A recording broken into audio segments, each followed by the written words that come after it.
자, 세무회계 연습 3주차 두 번째 시간입니다. 자, 하던 거 계속하죠. 3-27페이지죠. 자, 3-27페이지에 유형별 세무조정 및 소득처분 방법 돼 있어요. 요걸 하다가 3-26페이지로 또 돌아가서 한번 살펴볼 거예요. 자, 접대비를 수선비로 처리한 경우도 있죠. 요거 눈으로 그냥 봅시다. 회사가 접대비를 100만 원을 지출을 했는데 계정 과목을 잘못 써가지고 수선비라고 썼다 그 얘기예요. 그러면 회사와 세법 간의 차이가 있느냐? 없어요. 수선비로 비용 처리를 했는데 접대비로 비용 처리할 거를 수선비로 잡았다 그 얘기예요. 그럼 뭐 화이트로 싹 지어가지고 수선비를 접대비라고 바꾸면 되겠죠. 그죠? 세무조정은 없음. 밑에 괄호 안에 근데 단 접대비 한도 계산시 어쩌고 저쩌고 돼 있는데 이건 접대비 할 때 얘기할게요. 자, 밑에 2번에 토지 취득세를 비용으로 처리한 경우도 있죠. 그죠? 이건 한번 연습해 볼까? 자, 요 얘기입니다. 회사가 분계를 이렇게 했다 그 얘기예요. 얼마야? 100만 원. 회사가 비용으로 잡았다. 계정 과목 뭘 썼는데 뭐 몰라 상관없어. 그냥 비용으로 잡았다. 100만 원. 연금 100만 원. 그럼 세법상 분계가 존재하지 않지만 개념상의 분계가 존재한다면 어떻게 되느냐? 토지 취득세지. 유형자산 취득할 때 발생된 취득 부대 비용은 유형자산 취득원가에다가 없죠. 회계에서. 세법도 똑같아요. 취득과 관련돼가 발생하는 취득세는 토지원가에다가 가산을 내요. 그러면 굳이 세법상 개념상 분계가 존재한다면 아마 토지가 됐을 거다 그 얘기예요.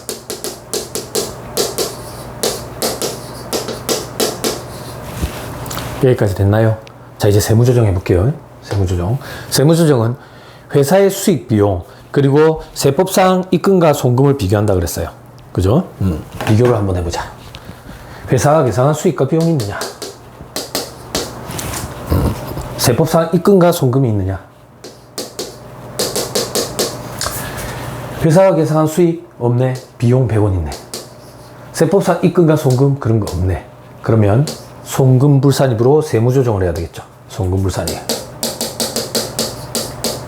얼마? 100만 원. 토지라고 할 거예요. 자, 송금불산입 입금사집에서 올 수 있는 소득처분 세 가지. 돈이 밖으로 빠져나간 게 있느냐? 차이를 일으켜서 그런 건 없네.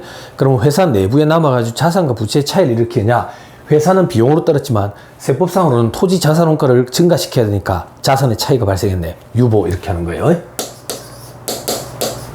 됐죠?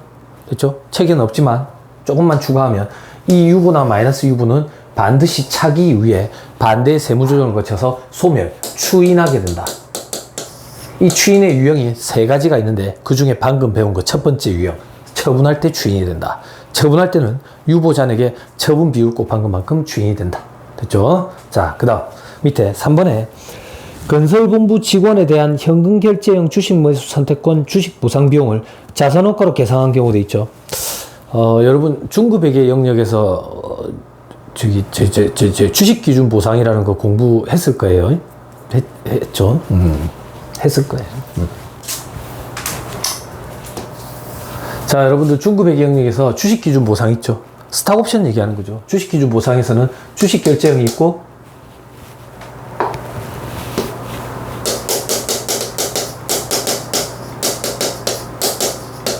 현금 결제형이 있죠.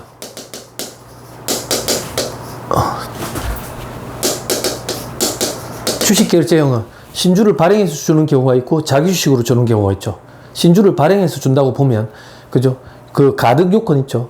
가득 요건에 만약에 용역 제공이 가득 요건이었으면 용역 제공 기간에 걸쳐 가지고 주식 결제형 스탁옵션에 대비해 가지고 매년 얼마의 금액을 쌓아 놓죠. 그때 분계를 끊으면 차변에 주식 보상비 대변에 주식 선택권 이렇게 되죠. 이런 거 다 공부했었죠. 그죠? 제가 강의할 영역이 아니에요. 회계 시간 다 했을 거예요. 현금 결제형은 나중에 현금 차익을 돌려주죠. 차익으로 돌려주는 금액은 내재 가치죠. 내재 가치. 콜옵션의 가치는 내재 가치 이거. 주가에서 행사가 뺀 거. 콜옵션의 가치는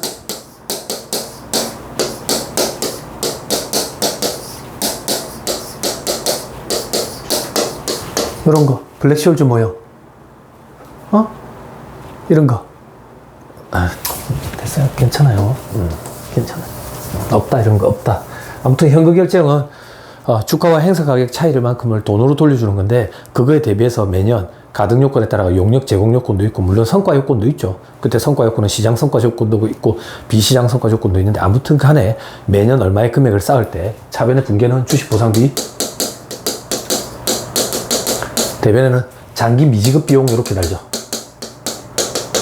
지금 책에서 얘기하고자 하는 게 이 부분이다 그 얘기예요. 요 장기 미지급 비용 현금 결제형에 대비해 가지고 쌓아놓는 거예요. 자, 건설본부 직원에 대한 현금 결제형 주식 매수 선택권 주식 보상 비용을 자산원가로 계상을 했대요. 회사가 요렇게 했다 그 얘기예요. 보호기한 말마다 회사가 요런 걸 했다 그 얘기예요. 엑셀전도 말해 회사가 주식 보상비 100원, 장기 미지급 비용 100원.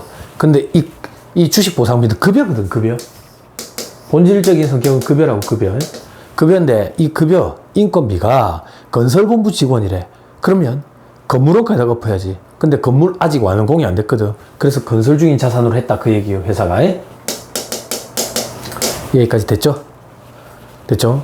그러면 세무 조정을 하려면 세법상 분계를 끊어봐야 되는데, 세법상 분계라는 건 존재하지 않는다더라. 그렇지만 개념상의 분계가 존재한다면 어떻게 되냐? 세법은 권리 의무 확정주의에 입각해 있어요. 회계랑 차이가 있어요. 회계는 발생주의에 입각해 있고 세법은 권리와 의무와 확정된 시점에 입금과 송금을 귀속을 시킨다고. 손익귀속 시기가. 그런데 스탁옵션인 경우에 세법의 입장, 법인세법의 입장은 매년 쌓아두는 거 이거 인정하지 않아요. 실질적으로 돈을 차액을 주는 그 시점에 전액을 다 비용으로 인식, 송금으로 인식을 한다고. 그럼 매년 말마다 회사가 쌓아두는 이 금액은 다 부인되는 거예요. 다 부인. 자, 세무조정 해볼게. 회사가 계상한 수익과 비용이 있느냐? 세법상 입금과 송금이 있느냐? 잘 따라와. 어려워. 회사가 계상한 수익과 비용이 있느냐? 수익 비용 잡은 거 없네. 그죠? 세법상 입금과 송금이 있느냐? 없네. 그죠? 그럼 회사와 세법 간의 차이가 없네. 됐나요? 됐어요? 그럼 세무조정 없겠죠? 아니, 그래도 세무조정이 있어요. 그걸 하고자 하는 거예요. 회사의 손익과 세법상 입금과 송금의 차이가 없더라도 세무조정이 있는 경우가 있다. 이걸 보여주려고 하는 거예요. 그럼 이때는 세무조정이 어떻게 되냐? 봐봐. 회사의 수익 비용, 세법상 입금과 송금의 차이는 없지만 자산 부채의 차이가 있는 거야. 어떻게 차이가 있는데? 회사는 건설 중인 자산을 잡았지만 세법상으로는 잡으면 안 돼. 안 돼. 그러면 자산을 증가시키는 세무조정은 입금산입이지. 반대로 자산을 감액시키는 세무조정은 송금산입이라고. 이걸 없애야 돼. 송금산입.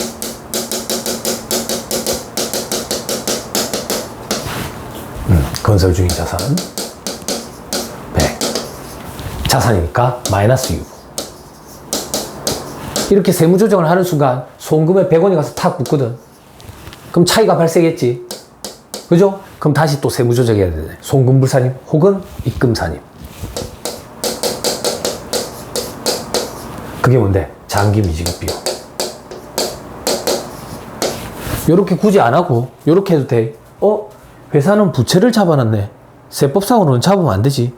부채를 증가시키는 세무조정은 송금산입, 부채를 감소시키는 세무조정은 입금산입 혹은 송금불산입. 입금산입 혹은 송금불산입. 장기 미지급 비용 100원. 자, 100원. 유보 이렇게. 응? 뭐야? 100원이 뭐야? 100원. 유보. 됐나요? 이렇게 세무조정이 온다고. 자, 중요하다. 뭐가 중요한데? 회사와 세법 간의 손익의 차이가 없음에도 불구하고 세무조정이 있는 경우가 있다. 자산 부채의 차이를 일으키는 경우. 됐죠? 됐습니다. 넘어가면 3-28페이지 3-28페이지 괄호 1번 대표이사 개인용도 경비를 비용으로 계상한 경우도 있죠. 요건 아까 했지. 대표이사 개인적으로 쓴 돈을 비용으로 잡았대. 그럼 송금부산입하고 대표자한테 상위 처분하면 되겠죠. 확인하세요. 눈으로. 세무조정. 됐나요? 됐죠? 자, 이제 괄호 2번에 차입금을 차입하고 계상을 누락한 경우. 좀 어려워요. 잘 봐야 돼. 차입금을 차입해왔대. 회사 입장에서 차입금을 차입해왔대. 100만 원을. 그러면 차변에 현금이라는 100만 원이 들어왔을 거고 대변에 차입금 100만 원이 증가했겠지. 그죠? 근데 뒤에 읽으면 뭐라고 돼 있는데 계상을 누락했대. 계상 누락했다는 얘기는 뭔데 회사는 아무 붕괴를 안 끊었다 그 얘기예요.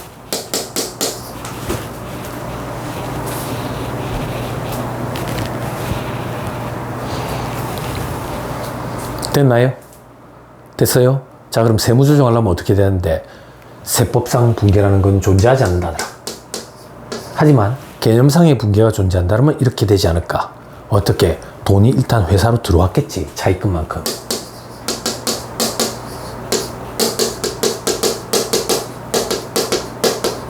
근데 회사는 계상 누락했다며. 계상 누락했다는 얘기는 뭔데? 세법상으로는 돈을 100만 원을 다시 빼갔다는 얘기야. 누구한테 갔는데? 몰라. 누구한테 갔는지 모르겠는데 밖으로 나갔어.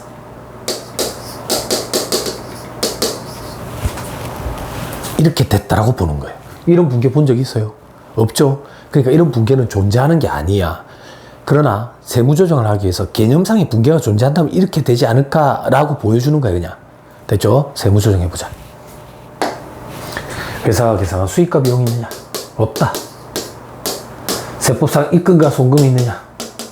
없다. 입금, 송금 아무것도 없다. 또 차이가 없네. 회사와 세법 간에 손익의 차이가 없네. 그럼에도 불구하고 자산 부채의 차이가 발생하면 세무조정이 발생한다 그랬죠. 그죠? 어떤 자산 부채의 차이가 있는데 회사는 아무 붕괴를 안 끊었지만 세법상으로는 차입금이라는 걸 부채라는 걸 증가시켜줘야 돼. 부채의 증가를 송금 산입.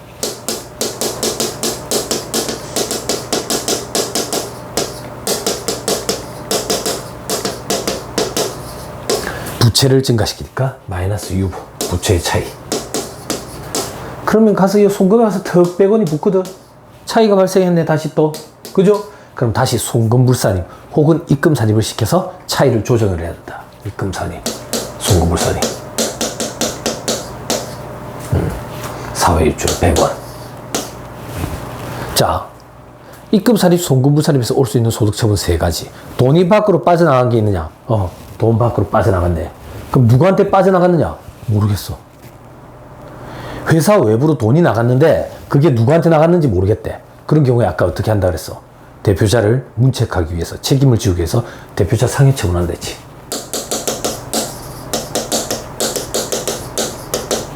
이렇게 되는 거라. 됐나요? 됐죠? 또 한번 해봤습니다. 뭘 해봤는데 회사와 세법 간에, 회계와 세법 간에 손익의 차이가 없음에도 불구하고 세무조정은 있을 수 있다.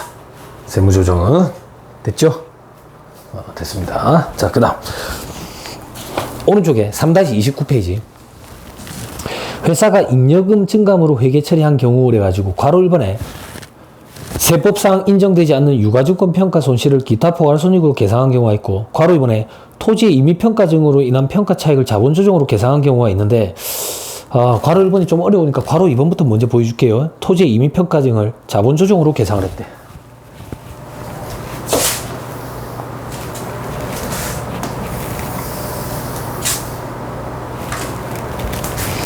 자, 요 얘기부터 조금 해보자.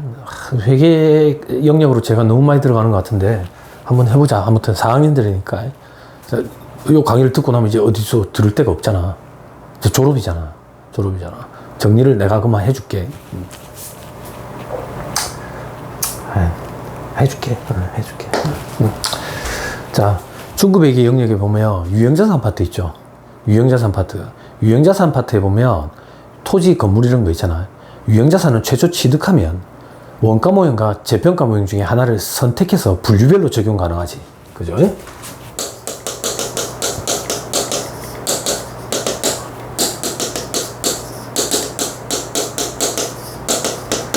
원가 모형과 재평가 모형 중에 둘 중에 하나를 선택해가지고 분류별로 적용 가능하다고.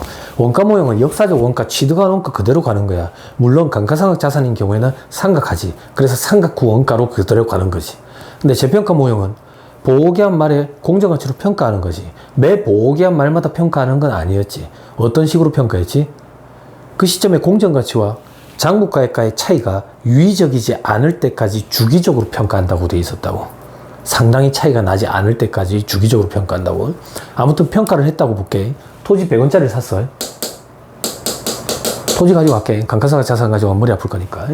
토지 100원짜리를 샀는데 이게 보호기한 말이 되니까 120원이 된 거야.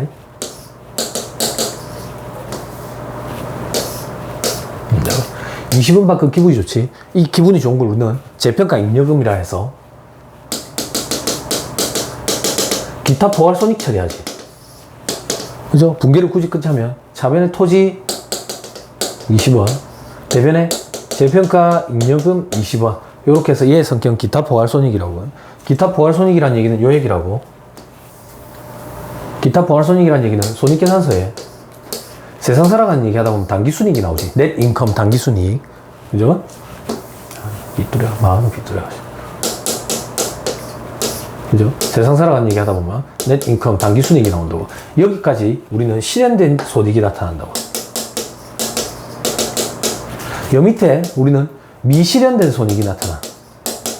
이 미실현된 손익이 기타 포괄 손익이라고. 국제 기준은 단기순이익에 기타 포괄 손익을 가감을 해가지고 총 포괄 손익이라고 나타내지. 그래서 우리는 이런 손익계산서를 포괄 손익계산서라고 나타내고. 됐지? 유형자산 재평가를 해서 재평가 잉여금이 발생했을 때 그 재평가 잉여금의 성격은 기타 포괄 손익이라고. 이 기타 포괄 손익은 손익계산서에 이렇게 나타나고 재무상태 표에는 여기 가서 붙지. 자, 재무상태 표에는 자본의 방이 5개가 있다고. 1번 자본금, 2번 자본조정, 3번 2번 자본잉여금, 3번 자본조정, 안 보이나? 4번 기타 포괄손익 누계,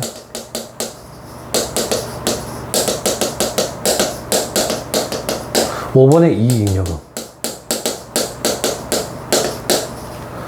방금 봤던 그 기타 포괄손익 있지. 기타 포괄손익은 아까 20원은 여기 가서 손익계산서에 붙고, 그리고 자본의 4번 방에 가서 붙는다고. 이렇게 알고 있지? 그죠? 그걸 잠깐만 보는데 다시 읽어볼게. 회사는 토지 임의평가적으로 난 평가 차익을 자본조정에다가 나눴대. 자본조정에. 그럼 여러분들이 멘붕이 오지. 뭐지? 임의평가적 한 거는 재평가 잉여금이니까 기타 포괄손익이 와야 되는 거 아닙니까? 이 회사는 왜 자본조정에다가 했습니까? 그냥 그러려니 하고 넘기면 돼. 그게 무슨 말인데, 지금 우리는 합리적인 회계를 하는 게 아니라 세법을 한다고. 그냥 이 회사가 그렇게 회계 처리를 했대. 우리는 그거에 따른 세무조정만 하면 돼. 세무조정만. 아니 근데 말이 안 되는 거 아닙니까? 말이 안 되는 건 아니야. 이게 이유가 있는데 설명을 해봐야 학생 여러분들 입장에서 힘들거든. 이게 어떤 얘기냐면, 제가 얘기 드리는 대로 여러분들이 받아들이면 돼. 그게 심신건강에 이로와. 근데 이런 설명을 안 하는 이유가 심신건강에 해롭기 때문인데, 조금만 설명을 하면, 방금 이 회사는 토지의 임의평가정을 자본조정으로 계상했다 했잖아. 과거에 2000년까지 우리나라에 자산재평가법이라는 게 있었어. 그때 자산을 재평가하면서 발생되는 차액을 자본잉여금이나 자본조정에 집어넣고 그거에 관련된 세금을 또 제쳐내는 그런 규정이 있었어. 그런 규정이 있었는데 이제 없어졌다고. 없어졌어. 지금은 유형자산 재평가라 그러면 재평가 잉여금만 얘기하는 거야. 과거의 자산재평가법에 의해서 평가증이나 평가 감안한 금액은 재평가 적립금이라고 부르는 게 있었어. 과거에. 근데 이 회사는 과거에 그 규정대로 회계처리를 했다 그 얘기야. 그러니까 이 회사는 왜 그렇게 했습니까? 그냥 이 회사 그렇게 한 걸 내한테 왜 그래? 그냥 우리는 잘못된 게 있으면 세무조정만 하면 되는 거라. 됐죠? 그러니까 이런 의무를 갖지 말라고. 왜 기타 포괄손익이 아니라 자본조정입니까? 여러분들은 기타 포괄손익 그거밖에 안 배워서 그래. 과거에는 자본조정으로 처리하는 규정이 있었다니까. 들어본 적도 없잖아. 그러니까 이해가 안 되는 거라. 근데 그런 얘기까지 다 할 수는 없다고. 그러면 내가 100년치 얘기를 해야 되잖아. 그죠? 그래서 이런 게 있구나. 그냥 회사가 이렇게 회계처리를 했구나. 회사가 똥탕을 낸 거야? 아니면 과거 규정에 따라 회계처리를 한 거야? 관심 없다. 그냥 회사가 회계 처리한 걸 가지고 법인세법에서 부인시키라면 세무조정에서 부인시키면 되고, 수용을 해가지고 인정을 해준다면 가만 냅두면 되고, 우리 그렇게만 기억하면 돼. 됐죠? 됐다. 자, 그래서 회사가 이렇게 처리를 했다.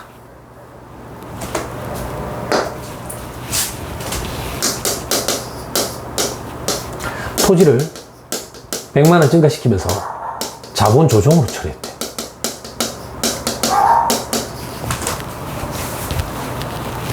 됐나요?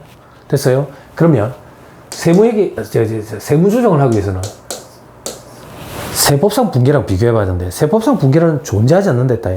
개념상의 분계를 끊어보는 거야. 개념상의 분계. 그죠? 토지를 임의 평가 증을 했네. 그러면 세법에서는 분계를 어떻게 끊느냐? 없어. 분계가 왜 했는데, 세법은 권리 의무 확정주의에 입각해서 미실현된 손익은 인정하지 않아. 지금 회사가 토지를 평가 증을 했다는 얘기는 그 시점에 토지의 가치가 높아졌기 때문에 그걸 평가를 해가지고 평가 증을 계상을 한 건데, 세법은 그 손익이 실현된 손익이라고 보지 않는 거야. 왜? 그 토지를 갖다 팔았냐고.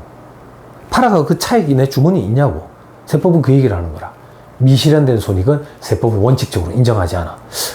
교수님 예전에 법인세 강론 수업 들었을 때 평가증 하는 거 있긴 하던데요. 있긴 있어. 단 하나의 경우가 있어. 보호목법 기타 법률에 따른 유형자산의 평가증은 인정을 해줘. 근데 우리 아직 그런 거 안 배웠어. 저 뒤에 가면 나와. 법에 따른 평가증이야. 근데 지금 여기는 임의평가증이라고 돼 있다고. 임의평가증. 이런 건 세법에서 아예 인정이 안 돼. 세법상 분계라는 게 존재하지 않지만 개념상의 분계가 존재한다면 없을 거다, 그 얘기예요. 왜 이런 거 인정 안 하니까. 자, 그러면 중요한 건 뭐냐? 세무조정을 해보자.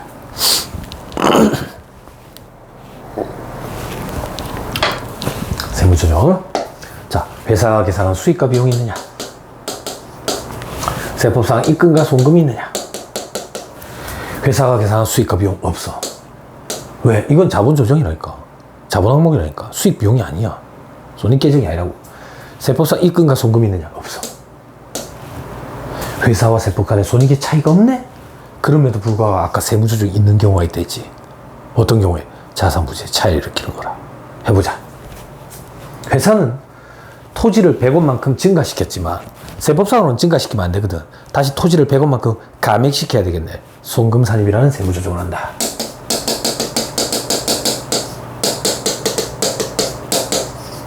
토지라는 유형자산, 토지라는 자산 계정을 건드리니까 마이너스 6. 자산부채 차이를 일으키니까. 그럼 송금산입 100원 이에 가서 탁 붙거든. 그럼 차이가 발생했지. 이 차이를 다시 조정하기 위해서 송금부산입으로 없애버려야지. 송금부산입 혹은 입금산입. 자본조정. 100원. 입금산입, 송금부산입에서 올 수 있는 소득처분 3가지. 돈이 밖으로 빠져나간 게 있느냐? 사회유출. 돈이 밖으로 빠져나간 거 없다. 회사 내부의 차이가 남아서 자산 부채의 차이를 일으키느냐? 토지라는 자산의 차이를 일으켰네. 근데 봐봐. 토지라는 자산의 차이가 있었는데 방금 여기서 세무조정을 해가지고 차이를 없애줬거든. 그러면 자산과 부채의 차이도 없어졌어. 그러면 이것도 저것도 아니면 기타 쓰는 거야. 됐나요? 됐어요? 그래도 법인세법 시간에 이런 거 한번 공부해놔놓으니까, 맛을 봐놔놓으니까 조금 이해하긴 편하죠. 그게 무슨 말이냐면, 초심자들한테 이 기타라는 소득처분 처음에 얘기해주면 미쳐요. 어려워가지고. 그럼 제가 뭐라고 얘기했냐면, 좀 기다리라. 꾸준히 열심히 하면서 기다리면, 어느 순간 세법이라는 마인드가 좀 머릿속에 정립이 되면, 당연히 기타지. 왜 내가 그때 그렇게 고민을 했을까? 라는 생각이 든다. 좀 기다려라. 이렇게 얘기를 한다고. 근데 여러분들은 이미 다 공부했기 때문에 바로 이제 들어와지죠. 기타에. 됐죠? 자, 이 상태에서 손가락을 끼고 3-26페이지로 가봐. 3-26페이지. 자, 3-26페이지에 저 괄호 이번에 특례 봐봐. 이제 특례. 회사가 잉여금 계정, 즉 자본 조정 항목, 기타 포괄손익 항목 옆에다가 더 써. 자본 잉여금 또 써. 이익 잉여금. 다시 자본 조정, 기타 포괄수익 누계 등이라고 돼 있잖아. 옆에다가 써. 그 등에 자본 잉여금, 그리고 이익 잉여금. 됐죠? 다시 회사가 이런 잉여금 계정의 증감으로 회계 처리한 경우에는 어떻게 하느냐. 자, 밑에 구분해 보니까 잉여금 계정 차변에 계상한 경우, 잉여금 계정 대변에 계상한 경우, 이 회사는 자본 조정이라는 이 항목을 대변에다가 썼네. 대변에다가. 그죠? 그러면 어떻게 하느냐. 밑에 1단계에 이익으로 대체하기 위해서 무조건 입금 산입 기타 하래. 이 자본 조정을 입금 산입 기타 하래. 입금 산입 자본 조정 100원, 100만 원 기타. 자, 밑에 2단계. 1단계에서 입금 산입한 금액이 실제 세법상 입금인지 여부 판단. 실제 세법상 입금인 경우에는 이미 입금 산입했으니까 추가 세무조정은 불필요. 밑에 실제 세법상 입금이 아닌 경우에는 추가로 입금 불산입하고 소득처분을 행한다 돼 있죠. 그죠? 자, 어렵지. 그냥 이렇게 생각하면 돼. 대변에 이런 항목이었네. 무조건 입금 산입 기타 하고 추가 세무조정이 필요하면 하래. 추가 세무조정이 뭐가 필요한데? 회사가 토지라는 자산을 100원만큼 증가시켜놨네. 시키면 안 되잖아. 다시 송금 산입. 토지라는 자산이니까 마이너스 유보. 칠판. 자, 봐봐. 세무조정 이렇게 두 개가 한 세트로 나온다 했지. 아까는 송금산입 마이너스 유보하고 송금산입 기타 했지. 요번에는 입금산입 기타하고 송금산입 마이너스 유보. 똑같네. 똑같아. 아까처럼 한 게 3-26페이지에 괄호 1번에 있는 거. 일반적인 경우. 방금 한 건 밑에 괄호 2번에 특례. 그게 똑같아. 뭐부터 먼저 하느냐의 차이야. 편한 대로 하면 돼. 교수님 밑에 이번에 특례가 좀 더 편한 것 같은데 아예 안 그래. 어느 정도 내공이 쌓이면 다 무차별해져. 지금 내공이 부족하다 본인이 느끼기에 그럼 요렇게 하는 게 편해. 자본 조정, 이익 잉여금, 자본 잉여금, 그리고 기타 포괄수익 누계가 대변에 왔다. 그럼 무조건 입금 산입 기타 하고 추가 세무 조정해. 그럼 반대로 자본 조정, 이익 잉여금, 기타 포괄수익 누계, 그리고 또 아까 뭐랬지? 하나 뭐랬지? 자본 잉여금, 그죠? 그게 차변에 오면 왼쪽에 있는 것처럼 송금 산입 기타 하고 추가 세무 조정하는 게 편해. 됐죠? 그죠? 본인이 조심자라고 느끼면 그렇게 하는 게 훨씬 더 편하다. 됐죠? 하나만 더 연습해 볼게. 이제 어려운 거 해보자. 자, 3-29페이지 5번에 회사가 잉여금 계정의 증감으로 처리한 경우에 괄호 1번 세법상 인정되지 않는 유가증권 평가 손실을 기타 포괄손익으로 계상한 경우로 되어 있지. 좀 어려워요.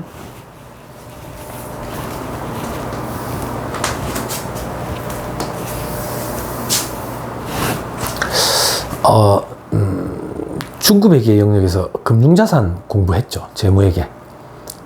그죠? 단기손익 공정가치 측정 금융자산, 상각구원가 측정 금융자산, 기타 포괄손익 공정가치 측정 금융자산 이런 거 했죠. 숙제하고 있으면 좋을 텐데. 야, 앞에 있었으면 물어봤을 건데. 주연이, 성원이 이거 했지? 이렇게 물어봤을 텐데 없어가 좀 아쉽네. 제 4학년이니까 어디 가서 또 들을 데도 없고. 자, 잠깐만 봐봐. 시간 할애해서 정리해 줄게.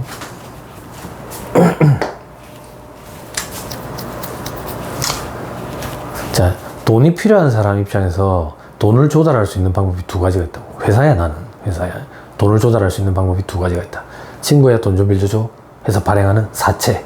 혹은 친구야, 우리 회사의 주주가 되라. 그래서 돈을 받고 발행해주는 주식. 두 가지 형태로 나는 돈을 조달할 수 있다고. 그때 나를 발행자라 그래.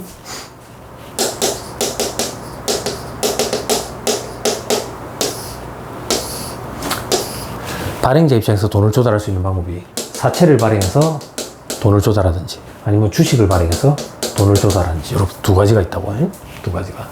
그러면 나의 사채 혹은 주식을 취득해서 보유하는 사람을 투자자라 그래. 돈이 있는 사람이겠지.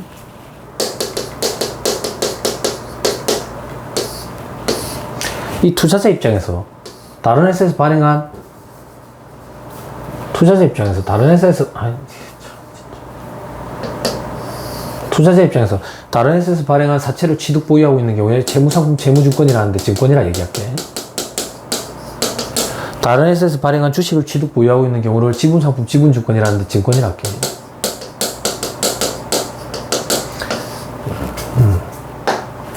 이런 걸 우리는 금융자산이라 그래. 금융자산.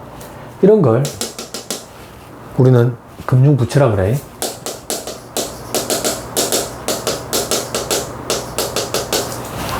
이런 걸 우린 자본이라 그러고, 이런 걸 다 통틀어서 금융상품이라는 거지. 거래 일방에게는 금융자산, 거래 일방에게는 금융부채나 자본을 발생시키는 이런 것들을 전부 다 금융상품이란다고. 다시, 이 금융부채, 자본, 금융부채는 두 가지로 나뉘지. 단기손익, 공정가치 측정, 금융부채, 혹은 삼각후원가 측정, 금융부채로 나뉘지. 그럼 이제 반대편에 금융자산으로 넘어가 보자. 금융자산으로 넘어오면 이 금융자산은 크게 세 가지로 구분이 되지. 어떻게 구분이 되지? 단기손익, 써줄까? 풀네임으로.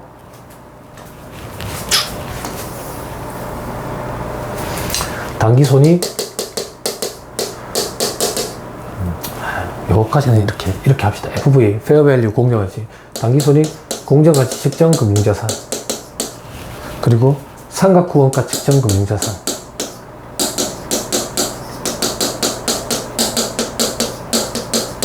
그리고 기타 포괄손익,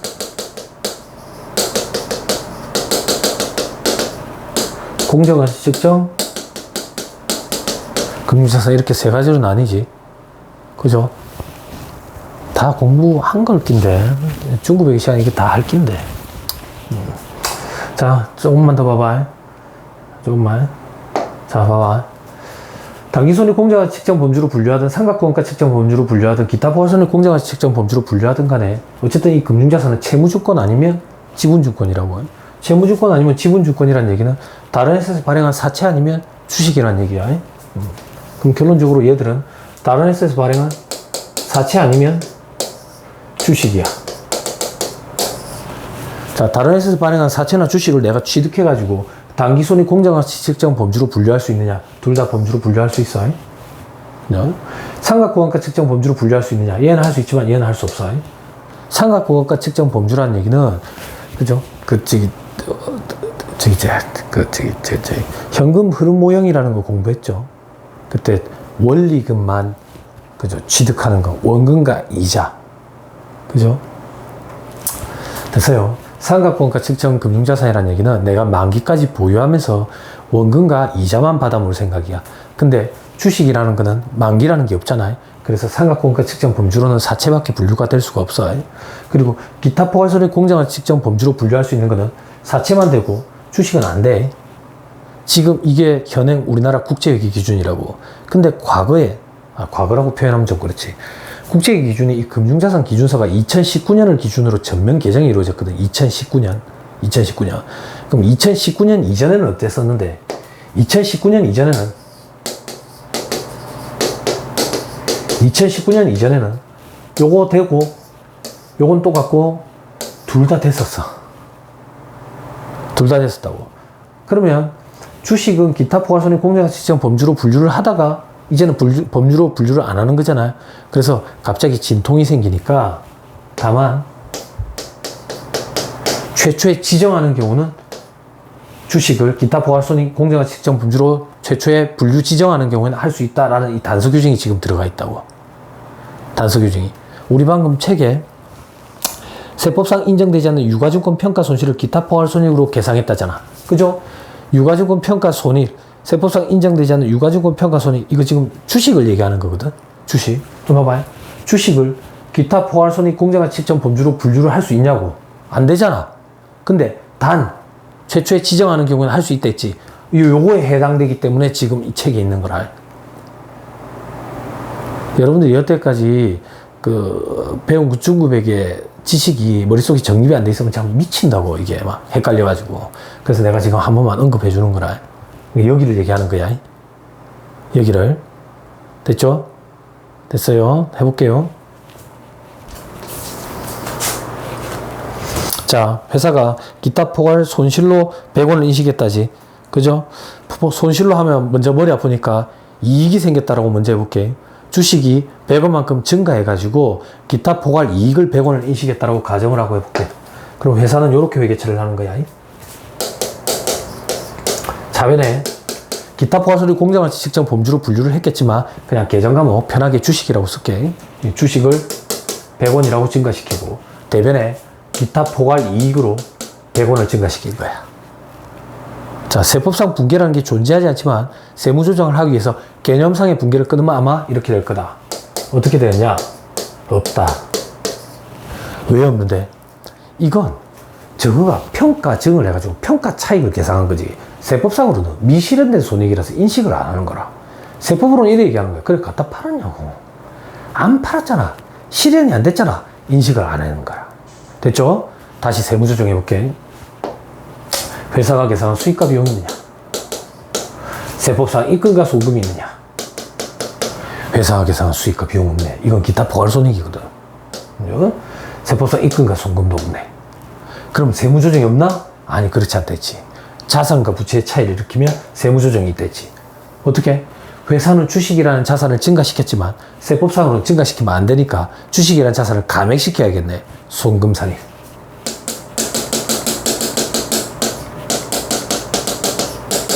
마이너스 6. 그럼 송금산입에 100원이 가서 붙으니까 여기 탁 붙으니까 다시 차이가 발생했네. 다시 조정했다니까 송금불산입 혹은 입금산입.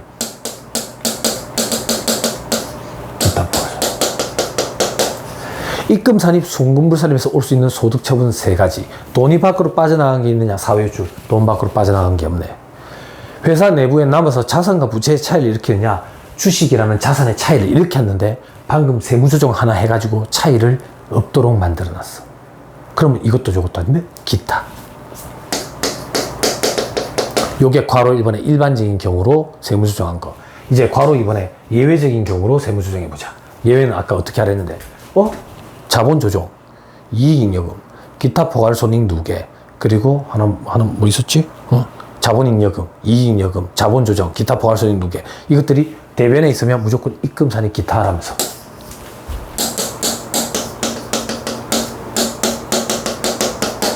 기타. 그리고 추가 세무조정이 있으면 하라면서. 주식이라는 자산 건드리고 있네. 송금산입. 마이너스 6. 같죠? 그죠? 어떻게 하든 상관없다. 그럼 이제 책에 있는 거 해보자. 책에 있는 거. 요번엔 반대로 손실이 발생했다. 기타 포괄 손실이 발생했다. 책에 있는 건 바로 한 번에 할게요. 그냥. 두 번 안 하고. 자, 회사가 이렇게 했다.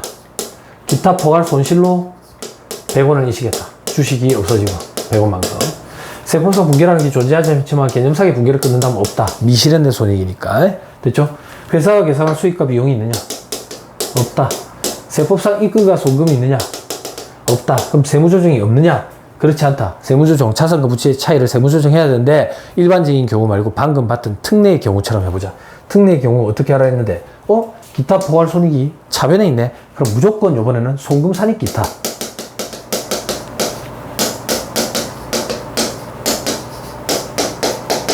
하고 추가 세형인 세무조정이 필요하면 해라. 회사는 주식이라는 자산을 감액시켰는데 세법상으로 감액시키면 안 되지. 그럼 다시 증가시켜야 되겠네. 입금산입.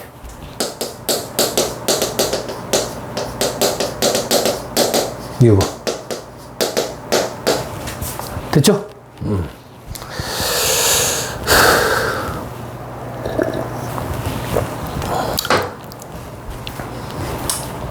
됐습니다. 이렇게 하는 겁니다. 됐죠? 넘어갑시다. 이제 좀 어려운 것도 봤다.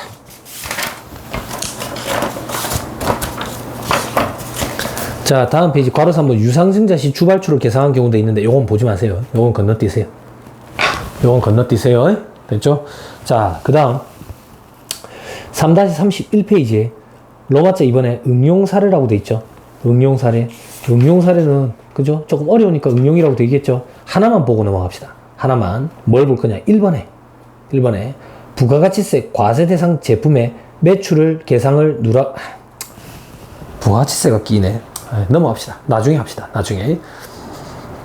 부가가치세 매출세액은 입금불산입 항목 부채라서, 부가가치세 매입세액은 송금불산입 항목 자산이라서 아직 그걸 공부를 안 했거든. 그죠? 물론 여러분들 법인세 강론 시간에 공부했겠지만 저한테서는 안 배웠잖아. 저한테서 안 배웠는데 안 배운 걸 가지고 먼저 하기는 좀 그러니까 뒤로 밀어놓읍시다. 뒤에 가면 자연스럽게 돼요. 넘어갑니다. 자, 이제 3-33페이지에 입금과 입금 불산이 본격적으로 시작되는 겁니다. 자, 지금부터 할 건 뭐냐? 입금에는 어떤 것들이 있고 입금 불산임 항목에는 어떤 것들이 있느냐? 법인세법은 순자산 증가설, 포괄주의 과세 원칙에 입각해 있기 때문에 순자산이 증가한 건 무조건 다 입금으로 봐서 과세를 내. 물론 거기서 예외가 있다. 그 예외가 뭔데? 입금 불산임 항목으로 지정되어 있는 거. 그런 것들을 살펴본다 그 얘기예요. 근데 이 책에 아무 말이 없는 것들이 있어. 그런 것도 어떻게 처리하나요? 회계랑 원칙적으로 입장이 같기 때문에 아무 말을 안 하고 있는 거라. 그럼 회계에서 수익으로 잡는 건 아무 말 안 하고 있으면 입금이고, 회계에서 손실로 잡는 건 아무 말 안 하고 있으면 손금이다. 이렇게 생각하면 돼. 됐죠? 자, 입금 개념. 법인의 순자산을 증가시키는 거래에서 발생하는 이익 또는 수입의 금액. 다만 다음은 제외로 되어 있죠. 자본 또는 출자의 납입. 입금 불산입 항목으로 열거된 거. 그럼 입금 불산입 항목으로 열거된 건 나중에 공부하면 되니까 자본 또는 출자의 납입만 보면 되네. 자본 또는 출자의 납입. 자본 또는 출자의 납입이라는 얘기는 이 얘기야. 돈을 받고 주식을 발행해 줬어. 그럼 차변의 현금, 대변의 자본금이 증가하잖아. 그 증가한 자본금을 입금으로 가지고 과세할 거냐 그 얘기예요. 여러분도 다 공부한 것처럼 그거에 대해서는 입금 불산입 항목으로 봐서 과세하지 않죠. 왜? 처음에 내가 그게 종잣돈으로 씨앗이라고. 내가 그 사업을 시작하는데 만약에 내가 처음에 주식을 1,000만 원치 발행해가지고 사업 자금으로 1,000만 원을 유치했다고 볼게.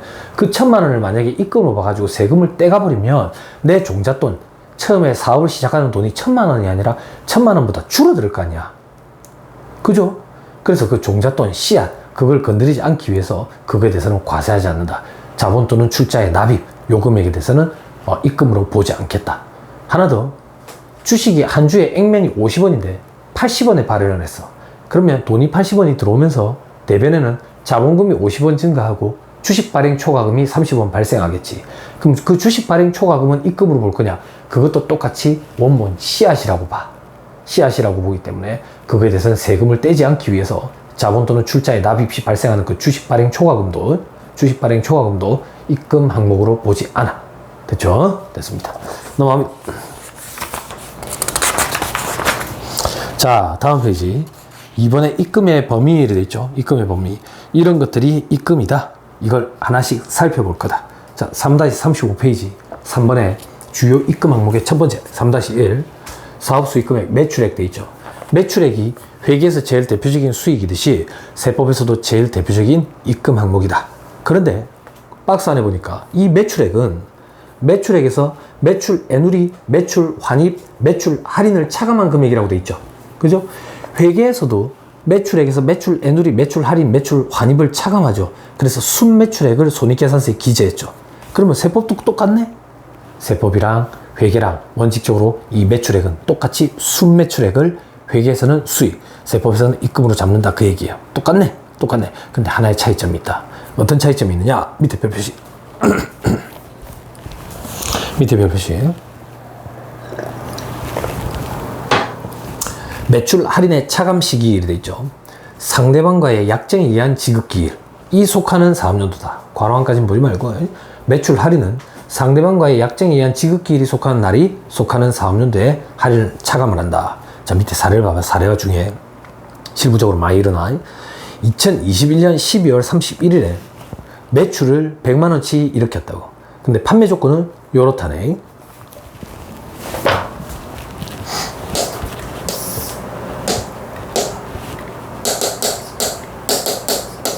(2021년 12월 31일에) 100만원치 매출이 일어났는데 판매 조건이 이래. 판매 조건이. 자, 이 판매 조건은 어떻게 읽는 건데, 매출이 12월 31일에 100만원치 발생했는데 외상 매출이 발생한 거야. 그럼 외상 대금을 갚아야 되겠지. 그 조건이 이렇게 돼 있어. 이 조건이 뭔데? 그 외상 대금을 30일 안에 갚는 조건이야. 30일 안에 갚는 조건. 근데 10일 안에 갚으면 2%를 까주는 거야. 다시. 이 외상 대금은 30일 안에 갚는 조건이야. 근데 10일 안에 갚으면 2%를 까준다. 그 얘기라고. 됐죠? 그래서 만약에 1월 5일에 외상대금을 갚았다고 볼게. 100만 원치를. 그러면 10일 내에 갚았으니까 2%를 까줘야지. 그죠? 2%가 얼마예요? 2만 원이지. 2만 원. 됐나요? 그럼 그 2만 원을 어떻게 할 거냐 그 얘기야. 이 2만 원. 그게 무슨 말인데? 자, 회계 얘기 잠깐만 하는 거야. 회계 잘 따라와. 회계에서는 2021년에 매출액이 100만 원이었는데 외상대금 지급 결제 조건에 따라 매출 할인이 2만 원이 발생을 했지. 그럼 매출 할인을 2만 원을 차감해서 순매출액은 98만 원이 되는 거지. 여기까지 됐나요? 됐어요? 그 이 98만 원은 2021년에 수익으로 기속이 된다고. 자, 이제 세법 얘기하는 거야.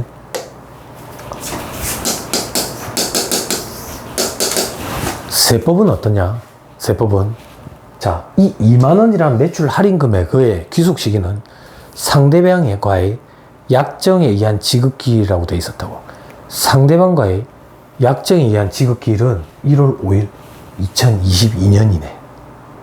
2022년에 매출액 얼마 있겠지. 여기서 이 2만 원을 차감하는 거라. 됐나요? 손익의 귀속 시기가 회계랑 차이가 있다고. 이게 어떻게 차이 있습니까? 봐봐. 세법은 이 2만 원이란 매출 할인 금액을 2022년에 차감한다며. 그러면 세법상으로 2021년에 기속되는 입금인 수익은 얼마가 되는데 2만 원을 차감한 98만 원이 아니라 100만 원이 된다고. 됐나요? 됐어요? 회계상으로 2021년에 매출이라는 수익은 98만 원인데 세법상으로는 100만 원이라고. 2만 원의 차이가 있다고. 그럼 여러분들 그런 질문하는 사람들이 있거든. 교수님, 예전에 수업 들을 때 그냥 그러냐고 들었는데 왜 이렇습니까? 세법이. 에? 이 2만 원이라는 매출 할인은 100만 원이라는 매출 때문에 발생한 거니까 여기서 빼야지 합리적인 거 아닙니까? 내가 언제 합리적이다, 합리적이지 않다라고 얘기한 적이 있어? 세법은 합리적인 거랑은 거리가 멀어. 합리적이다, 합리적이지 않다라고 여러분들이 판단하면 안 돼. 회계는 굉장히 합리적이야. 세법은 세금을 징수하기 위한 절차 규정을 법제화 시켜놓는 게 세법이라고, 세법. 그래서 합리적이냐, 합리적이지 않냐, 그걸 여러분들이 판단할 게 아니야. 그리고 방금 여러분들이 100만 원에서 차감하는 게 조금 더 합리적이지 않나요? 왜 그게 합리적이라고 생각해? 그게 뭐가 합리적인지 아무도 모르는 거야. 시대 상황이 달라지면 회계가 또 개정이 이루어질 수도 있어. 다음 연도에 차감하는 걸로. 그죠? 됐나요? 합리적이다, 합리적이지 않다 판단할 문제가 아니라고. 세법은 법 규정 그대로 받아들여야 돼. 법 규정은 그대로. 이런 걸 조세 법률주의라고 그래. 세법은 유추 확대 해석을 하면 안 돼. 이런 취지니까, 이런 좋은 취지니까, 이런 좋은 제도니까 이렇게 하지 않을까라고 생각하는 걸 유추 확대 해석이라고 그런다고. 그러면 안 돼. 법 조문 그대로 받아들이는 거야. 세법은 법 조문에서 매출 할인의 귀속 시기는 상대방과의 약정에 의한 지급기일, 그 시점에 차감한다고 돼 있으니까 이 2만 원을 2022년에 차감하게 돼. 회계는 이미 2021년에 차감을 했고, 그럼 회계와 세법 간에 손익의 귀속 시기 차이가 발생하지. 그러면 세무조정이 발생하는 거라. 그 세무조정까지만 하고 싶시다. 세무조정이 어떻게 발생하는데? 봐봐.